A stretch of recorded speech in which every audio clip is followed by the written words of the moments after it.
Hello everyone. So இன்னைக்கு நம்ம வந்து biotechnology applications chapter NEET based point of வியூவில் பார்க்கலாம். ஃபர்ஸ்ட் பயோடெக்னாலஜி அப்ளிகேஷன்ஸ் பார்த்தீங்கன்னா அக்ரிகல்ச்சரில் யூஸ் பண்ணுறாங்க அண்ட் மெடிசன்ஸில் யூஸ் பண்ணுறாங்க.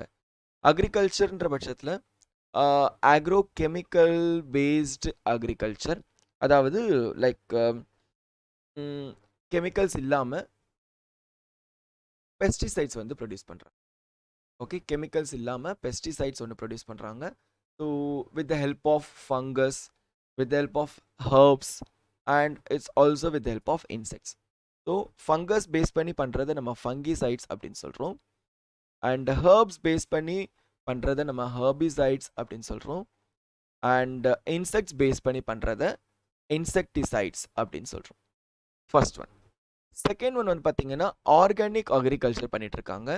ஸோ ஆர்கானிக் அக்ரிகல்ச்சரில் லைக் கம்ப்ளீட்லி கெமிக்கலே இல்லாமல் லைக் பயோ ஃபர்டிலைசர்ஸாக இருக்கட்டும், பயோ பெஸ்டிசைட்ஸாக இருக்கட்டும், அண்ட் பயோ கண்ட்ரோலிங் ஏஜென்ட்ஸாக இருக்கட்டும்.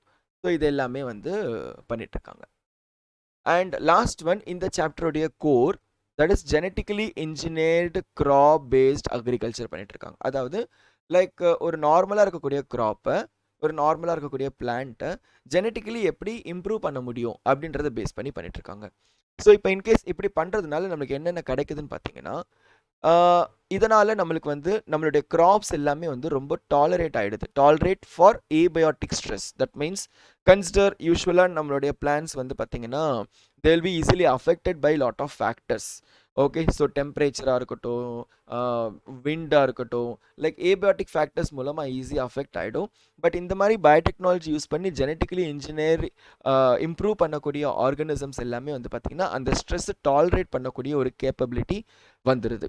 ஸோ எந்த மாதிரி அப்படின்னு பார்த்தீங்கன்னா, லைக் கன்சிடர் கோல்டு கண்டிஷனாக இருக்கட்டும், இல்லை சால்ட்டி கண்டிஷனாக இருக்கட்டும், ஆர் ரொம்ப ஒரு ஹீட் கண்டிஷனாக இருக்கட்டும், இல்லை டிராஃப்ட், அதாவது லைக் தண்ணி இல்லாத இடமா இருக்கட்டும், ட்ரை ஏரியாவாக இருக்கட்டும், இந்த மாதிரி இடத்துலையும் அந்த பிளான்ஸ் வளர அளவுக்கு ஒரு கேப்பபிலிட்டி அக்ரிகல்ச்சர் நம்மளை ஜெனட்டிக்கலி இம்ப்ரூவ் பண்ணும்போது வந்துடுது. அடுத்து வந்து it helps in reducing Reliance on chemical pesticides. As நம்ம முன்னாடி பார்த்த மாதிரி தான் ஆக்ரோ கெமிக்கலாக இருக்கட்டும், ஆர்கானிக் அக்ரிகல்ச்சராக இருக்கட்டும், ஸோ அதோடைய மெயின் மோட்டோ வந்து கெமிக்கல் யூஸ் பண்ணாமல் நம்ம ஒரு பெஸ்டிசைட்ஸ் ப்ரொடியூஸ் பண்ணணும். ஸோ இதனால் வந்து கெமிக்கல் பெஸ்டிசைட்ஸ் மேலே இருக்கக்கூடிய ஒரு டிபெண்டன்சி இங்கே குறையுது because of using genetically engineered crop based agriculture. And the third one, it is increasing efficiency of mineral usage by plants. So பிளான்ஸ்க்கு யூஸ்வலாக வந்து பார்த்தீங்கன்னா சாயில் ஃபர்டிலிட்டி அப்படின்றது அது ரொம்ப முக்கியம். ஸோ இந்த சாயில் ஃபர்டிலிட்டி யூஸ்வலாக என்ன ஆகும், நம்ம ஒரு கெமிக்கல் ஃபர்டிலைசர்ஸ் யூஸ் பண்ணுறதுனால, ஸோ இதோடைய அந்த கெமிக்கல் ஃபர்டிலைசர்ஸ் நம்ம யூஸ் பண்ணுறதுனால அதோடைய ஃபர்டிலிட்டி, அதாவது அதோடைய ரீப்ரொடியூசிங் கேப்பபிலிட்டியை நம்ம வந்து குறைக்கிறோம். ஸோ இப்போ இந்த மாதிரி நம்ம ஜெனட்டிக்கலி இன்ஜினியர்டு பயோடெக்னாலஜி யூஸ் பண்ணி பண்ணுறதுனால மினரல் யூசேஜை நம்ம வந்து அதிகப்படுத்தணும். ஸோ பிளான்ஸும் வந்து பார்த்திங்கன்னா அதோடைய சாயில் ஃபர்டிலிட்டி குறையாமல் இருக்கும். Then the next two points, actually இது ரொம்ப important. One is enhanced nutritional value, அதாவது ஒரு பிளான்ட்டில் இருக்கக்கூடிய நியூட்ரிஷன் வேல்யூவை இன்க்ரீஸ் பண்ணுறது, அதை நம்ம பயோடெக்னாலஜி அப்ளிகேஷன்ஸ் மூலமாக பண்ணுறோம். Second one, it help to reduce post harvest losses. யூஸ்வலாக இருக்கிற ஒரு பெரிய ப்ராப்ளம் ஃபார்மர்ஸ்க்கு பார்த்தீங்கன்னா, லைக் அதுக்குன்னு ஒரு லைஃப் ஸ்பேன் இருக்கும். அந்த லைஃப் ஸ்பேன் ரொம்ப கம்மியான டேஸில் இருக்கும். So they have to sell it as early as possible. இல்லைன்னா அவங்களுக்கு அது எல்லாமே கம்ப்ளீட் லாஸ் தான். அண்ட் அது இல்லாமல் லைக் ஹார்வெஸ்ட் பண்ணி முடிச்சப்பறம் நிறைய லாஸ் இருக்கும். ஓகே, ஸோ இது எல்லாமே ரெடியூஸ் பண்ணுறதுக்கும் நம்ம பயோடெக்னாலஜியை யூஸ் பண்ணுறோம். ஸோ ஃபர்ஸ்ட் நம்ம கோல்டன் ரைஸ் கிளியராக பார்த்துருவோம், followed by Flavr Savr tomato. So first topic what we are going to take is golden rice. So golden rice இதை வந்து கல்யாண் சோனா அப்படின்னும் சொல்லுவாங்க. கல்யாண் சோனா, ரைட்?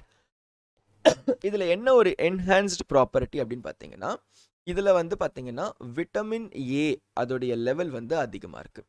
ஸோ இது வந்து பார்த்தீங்கன்னா ஒரு டிரான்ஸ்ஜெனிக் வெரைட்டி, அதாவது இது ஒரு வைல்டு வெரைட்டி கிடையாது, நேச்சுரலாக வந்தது கிடையாது. இது நம்ம ஜெனட்டிக்கலி இன்ஜினியர் பண்ணி டெவலப் பண்ணி இந்த ஒரு டிரான்ஸ்ஜெனிக் வெரைட்டியை நம்ம க்ரியேட் பண்ணியிருக்கோம். ஸோ இப்போ கொஸ்டின், இதை எங்கேருந்து க்ரியேட் பண்ணாங்க? ஸோ த திங் இஸ், ஒரு பிளான்ட் இருக்குது, அந்த பிளான்ட்டுக்கு பேர் வந்து பார்த்திங்கன்னா டஃபோடில். ஒரு பிளான்ட் இருக்குது, அந்த பிளான்ட்டுக்கு பேர் டஃபோடில்.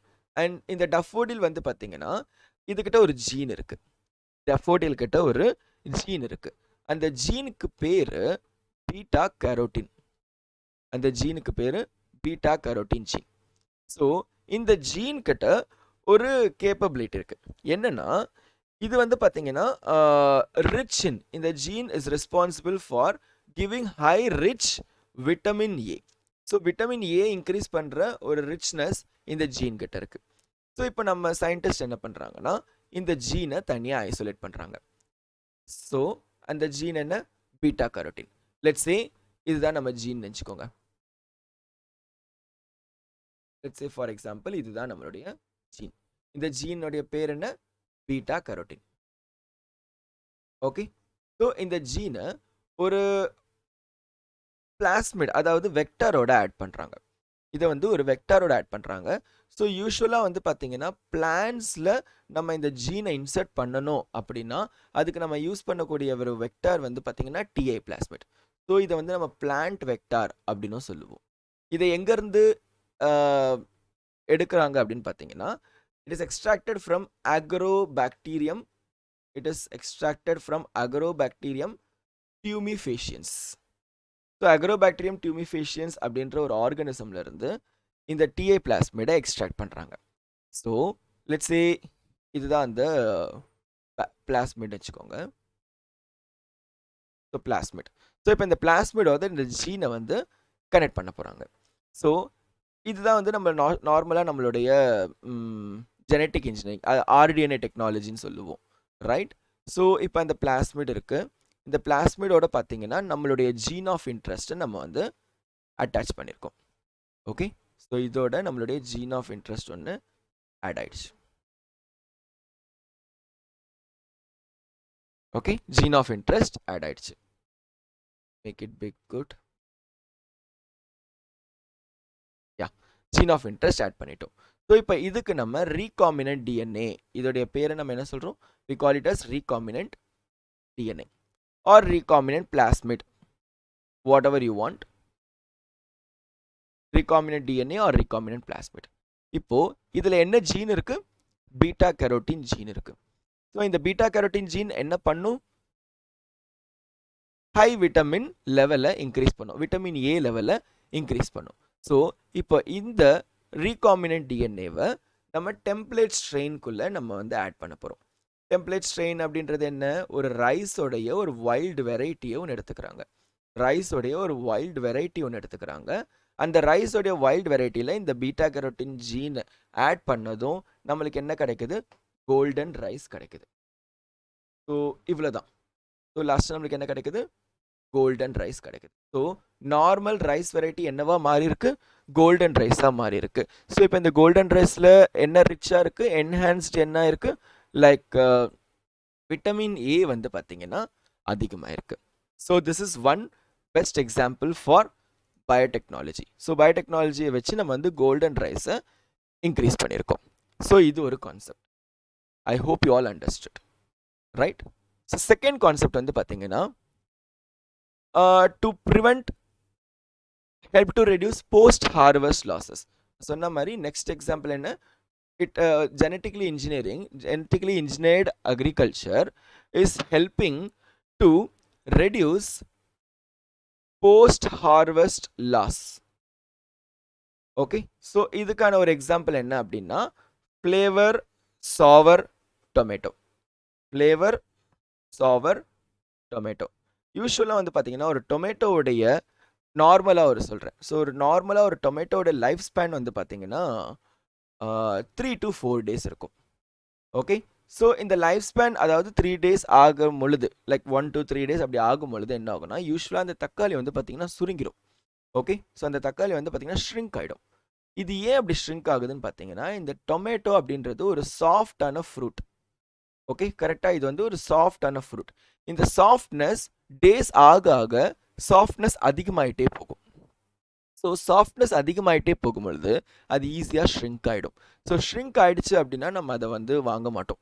ஸோ இதனால் என்ன ஆகுதுன்னா நம்மளுடைய ஃபார்மர்ஸ் எல்லாமே அந்த டொமேட்டோவை ஒரு 3 to 4 daysக்குள்ளே அவங்க வந்து செல் பண்ணியே ஆகணுன்ற ஒரு கட்டாயம், ரைட்? ஸோ இதை ரெடியூஸ் பண்ணுறதுக்காக நம்ம ஒரு genetically modified are you can say transgenic variety ஒன்று கிரியேட் பண்ணுறாங்க. அந்த டிரான்ஸ்ஜெனிக் வெரைட்டி தான் என்னென்னா ஃப்ளேவர் சாவர் டொமேட்டோ. ஸோ நார்மலாக புரிஞ்சுக்கோங்க. நார்மலாக இப்போ நம்ம ஒரு டொமேட்டோ இருக்குன்னு வச்சுக்கோங்களேன். ஃபார் எக்ஸாம்பிள் நம்மக்கிட்ட நார்மலாக ஒரு டொமேட்டோ இருக்குது. ஓகே, ஸோ இந்த டொமேட்டோவில் ஒரு ஜீன் இருக்குது. ஓகே, இந்த ஜீன் வந்து பார்த்தீங்கன்னா, ஜீன் அப்படின்னாலே எப்பவுமே நல்லா புரிஞ்சுக்கோங்க, டிஎன்ஏ. ஓகே, இந்த டிஎன்ஏ இப்போ என்ன பண்ணுன்னா எம்ஆர்என்ஏவாக கன்வெர்ட் ஆகும். ஓகே, டிஎன்ஏ எப்பவுமே எம்ஆர்என்ஏவாக கன்வெர்ட் ஆகும். எம்ஆர்என்ஏ ப்ரோட்டீனாக கன்வெர்ட் ஆகும். அண்ட் அந்த ப்ரோட்டீன் வந்து ஒரு என்சைமாக ஃபங்க்ஷன் பண்ணும். It functions as enzyme. So இப்போது இந்த ஜீன் வந்து பார்த்தீங்கன்னா ஒரு என்சைம் ப்ரொடியூஸ் பண்ணுறதுக்கு ரெஸ்பான்சிபிளாக இருக்குது. அந்த என்சைம்க்கு பேர் என்னன்னு பார்த்தீங்கன்னா பாலிகலாக்டோயுரேனேஸ். என்சைம்க்கு பேர் என்ன? பாலிகலாக்டோயுரேனேஸ். ஸோ இந்த என்சைம் ப்ரொடியூஸ் பண்ணுறதுக்கு யார் ரெஸ்பான்சிபிளாக இருக்கா? இந்த gene. Let's consider gene A, whatever it is. Okay, so இந்த என்சைம்னால என்ன ஆகுதுன்னா, this enzyme is responsible for softening of fruit. So நான் சொன்னேன் பார்த்தீங்களா, அந்த தக்காளி பழம் வந்து சாஃப்ட் ஆகிடுதுன்னு சொல்லிட்டு. ஸோ அந்த சாஃப்ட் ஆகிறதுக்கு ரெஸ்பான்சிபிள் யார்? இந்த என்சைம். அந்த என்சைம்க்கு பேர் என்ன? பாலிகலாக்டோயுரேனேஸ். இதை ப்ரொடியூஸ் பண்ணுறதுக்கு ஒரு ஜீன் இருக்குது. எங்கே இருக்குது? அந்த டொமேட்டோக்குள்ளேயே இருக்குது. ஸோ இப்போ இந்த ஜீன் இந்த என்சைமை ப்ரொடியூஸ் பண்ணலைன்னா அந்த ஃப்ரூட் வந்து சாஃப்ட் ஆகாது. அதாவது அந்த சாஃப்ட்னிங் கெப்பாசிட்டி இன்க்ரீஸ் ஆகிட்டே போகாது. இன்கேஸ் அது சாஃப்ட் ஆகாமல் லைக் தேவையான அளவுக்கு சாஃப்ட் ஆகி அந்த சாஃப்ட்னிங் ரொம்ப கம்மியாகிட்டே போச்சுன்னா நம்ம இந்த 3 to 4 days அப்படின்றத up to 7 days to 8 days நம்ம வந்து இன்க்ரீஸ் பண்ணலாம். ஓகே, இதை நம்ம வந்து இன்க்ரீஸ் பண்ணலாம். ஸோ இதுக்காக நம்ம என்ன பண்ணுறாங்கன்னா, இந்த ஜீனை நம்ம ரிமூவ் பண்ணவும் முடியாது. ஏன்னா ரிமூவ் பண்ணோம் அப்படின்னா பழுக்காது, ரைட்? டொமேட்டோ பழுக்காது. ஸோ அப்போ அந்த நம்ம ஜீனை ரிமூவ் பண்ணவும் முடியாது. ஓகே, பட் என்ன பண்ணலான்னா, இப்போது இந்த ஆர்என்ஏவை ப்ரோட்டீனாக கன்வெர்ட் பண்ணாமல் பார்த்துக்கலாம். பிகாஸ் ப்ரோட்டீன் கன்வெர்ட் ஆனால் தானே என்சைம் ப்ரொடியூஸ் ஆகுது. ஓகே, ஸோ இப்போ இந்த இடத்துல என்ன பண்ணுறாங்கன்னா, ஒரு ஆர்என்ஏஐ அப்படின்ற ஒரு டெக்னிக்கை இன்ட்ரடியூஸ் பண்ணுறாங்க. ஆர்என்ஏஐ அப்படின்னா என்னென்னா ஆர்என்ஏ இன்டர்ஃபரன்ஸ். ஸோ இந்த டெக்னிக்கை இன்ட்ரடியூஸ் பண்ணுறாங்க. ஸோ இது நம்ம பேசிக்காக புரிஞ்சுக்கணும். ஆர்என்ஏனா என்னன்னு சொல்கிறேன், பட் இப்போதைக்கு பேசிக்காக புரிஞ்சுக்கிறதுக்கு இது ஒரு ஆர்என்ஏ ஸ்ட்ராண்ட். இந்த ஆர்என்ஏ ஸ்ட்ராண்டோட நம்ம இன்னொரு ஸ்ட்ராண்டை ஆட் பண்ணுறோம். அந்த ஸ்ட்ராண்டுக்கு நம்ம ஆர்என்ஏஐன்னு சொல்கிறோம். ஸோ இப்போ இது என்ன ஆகுதுன்னா டபுள் ஸ்ட்ராண்டட் ஆர்என்ஏவாக மாறிடுது. It converts into double stranded RNA. Double stranded RNA ப்ரோட்டீனாக மாறுமா? மாறாது. ஸோ ப்ரோட்டீனாக மாறலைன்னா நம்மளுக்கு அந்த என்சைம் கிடைக்காது, சாஃப்ட்னிங் இருக்காது. ஸோ அப்போ நம்மளுக்கு அந்த ஃப்ளேவர் சாவர் டொமேட்டோ வெரைட்டி கிடச்சிருது. புரியும்னு நினைக்கிறேன். நார்மலாக ஒரு டொமேட்டோவில் ஒரு ஜீன் இருக்குது. அந்த ஜீன் வந்து யூஸ்வலாக ஒரு என்சைம் ப்ரொடியூஸ் பண்ணுது. அந்த என்சைம்க்கு பேர் பாலிகலாக்டோயுரேனேஸ். இந்த என்சைம்னால தான் வந்து தக்காளி பழம் வந்து சீக்கிரமாக சாஃப்ட் ஆகி ஷ்ரிங்க் ஆகுது. ஸோ இப்போ நம்ம அந்த ஜீனை ரிமூவ் பண்ணவும் முடியாது, பிகாஸ் நம்மளுக்கு அந்த சாஃப்ட்னஸ்ன்றது தேவை. பட் பொறுமையாக இருந்தால் நம்மளால் அந்த லைஃப் ஸ்பேனை இன்க்ரீஸ் பண்ண முடியும். ஸோ அதனால் இந்த ஜீன் ப்ரோட்டீனாக கன்வெர்ட் ஆகிறதுக்கு நடுவில் ஒரு ப்ராசஸ் நடக்குது. அதாவது நம்ம டிரான்ஸ்கிரிப்ஷன் சொல்லுவோம். டிஎன்ஏவை எம்ஆர்என்ஏவாக கன்வெர்ட் பண்ணுற ஒரு டிரான்ஸ்கிரிப்ஷன். அந்த இடத்துல அந்த ஆர்என்ஏவை ப்ரோட்டீனாக கன்வெர்ட் பண்ண விடாமல் அதுக்கு பதிலாக நம்ம அங்கே ஒரு ஆர்என்ஏவை ஆட் பண்ணுறோம். ஸோ இப்போதைக்கு இப்படி புரிஞ்சுக்கோங்க. I will explain what is RNAi exactly. Okay, RNAi இன்டர்ஃபரன்ஸ்னால் என்ன அப்படின்ற எக்ஸாக்டாக சொல்கிறேன். இப்போதைக்கு இதை புரிஞ்சுக்கோங்க. ஸோ இப்போ நான் அந்த ஜீனை வந்து சைலன்ஸ் பண்ணிடுறதுனால அங்கே என்சைம் ப்ரொடியூஸ் ஆகாது. என்சைம் ப்ரொடியூஸ் ஆகுதுன்னா சாஃப்ட்னிங் நடக்காது. சாஃப்ட்னிங் நடக்கலைன்னா எனக்கு லைஃப் ஸ்பேன் அதிகமாக கிடைக்கும். So this is called Flavr Savr tomato. I hope ரெண்டு பாயிண்ட்டுமே புரிஞ்சிருக்கும்னு நினைக்கிறேன், ரைட்? ஸோ என்ன பார்த்துருக்கோம்? First biotechnology applications, agriculture and medicine. Okay, so என்ன type of agricultures and medicine நம்ம இன்னும் பார்க்கல. அண்ட் இந்த பயோடெக்னாலஜி அப்ளிகேஷன்ஸ்னால நம்மளுக்கு பிளான்ஸில் என்னென்ன அட்வான்டேஜஸ்ன்னு பார்த்தோம். அண்ட் 2 எக்ஸாம்பிள் பார்த்துருக்கோம். ஒன்று golden rice, another one is Flavr Savr tomato. RNAi நம்ம நெக்ஸ்ட் வீடியோவில் பார்க்கலாம். Thank you so much.